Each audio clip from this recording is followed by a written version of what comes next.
Atvykusi į Vokietiją net neįtariau, kad manęs laukia vienas sunkiausių išbandymų gyvenime. Galvojau, kad daugiausia problemų sukels kalbos barjeras, popierizmas. Kaip klydau, siaubas, oi kaip aš klydau. Man teko pereiti tikrą pragarą dėl vienos lietuvės žodžių.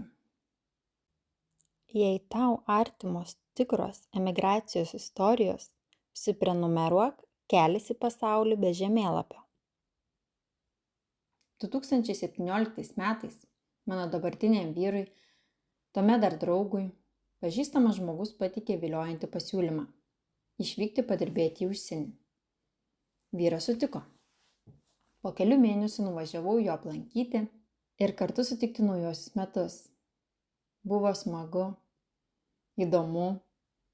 Mane supažindino su kolegomis, tarp kurių buvo ir lietuvis, kuris pakvietė jį dirbti, jo draugė ir darbdaviai.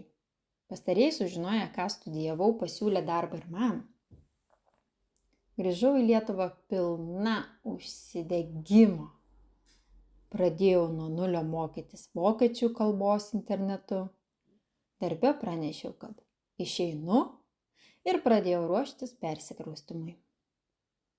Po poros mėnesių mano vyras grįžo nuosavu automobiliu ir pasiėmęs mane su visa manta išsivežė į užsienį. Įsikūrėme darbdavio sutiktame bute. Nieko įspūdingo. Kelios lakstančios pelės, papelėjusi dušo užuolaida ir šiaip tikra vyrų irštva. Atėjus pirmadienį, vyras išvyko į darbą, o aš likau namuose. Plaku sau blynų tešlą pietums, kai staiga beldimas į duris.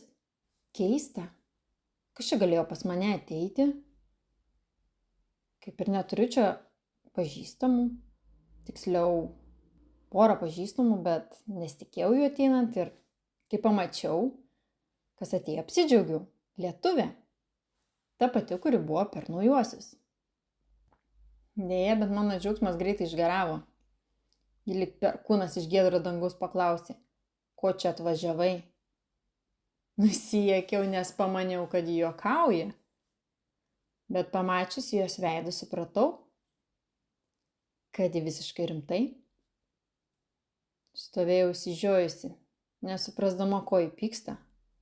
Moteris pradėjo pasakoti įvairius dalykus, po kurių pradėjau abejoti savo partnerio žodžiais. Aš pasimečiau, nežinojau, kuo tikėti. Man buvo baisu. Svetima šalis, vos pramokta kalba ir bam! Staiga esu užsipulta bei sukiršinta su žmogumi, kurį myliu. Aš visą dieną verkiau.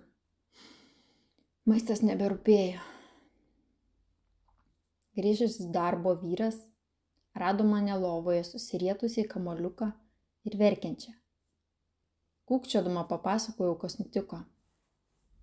Galiausiai jis prisipažino, kad buvo kilę nesutarimų su jį pakvietusiu lietuviu. Šis norėjo įvesti savo tvarką, o vyrui ji netiko. Tada jis užsiminė, kad neseniai matė patrauklų darbo skelbimą.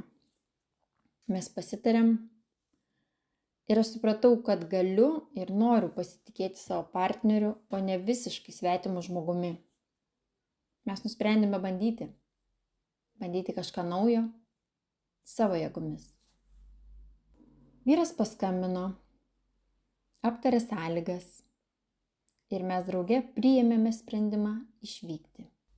Po kelių dienų, gal po savaitės, ne po kelių dienų, po savaitės, susikrovėme visus daiktus. Mašina buvo pilnutėlė. Net per galinį langą nieko nesimatė. Laimiai keliavome saugiai, nes būtų reikėję greitai stabdyti ir būtų visi daiktai parskridę į priekį. Mes patraukėme į Vokietijos gilumą. Vyro darbdaviai nesuprato, kodėl išvykstame, bet mes ir nenorėjome aiškinti, kas nutiko. Tai buvo mūsų reikalas. Ir nenorėjom juodyti tų žmonių, jeigu jie gerai dirba ir jeigu jie tinka tai pozicijai. Dabar jau suprantu, Kodėl kartais sakoma, kad lietuvis lietuviui ne visada draugas? Ir kodėl kai kurie išgirdę gimtą kalbą užsienyje ne visada puola sveikintis? Jei ši istorija tave palietė, patiktukas bus tylus palaikymas. O jei nori eiti šiuo keliu kartu, patikėk, bus ne viena istorija, prenumeruok.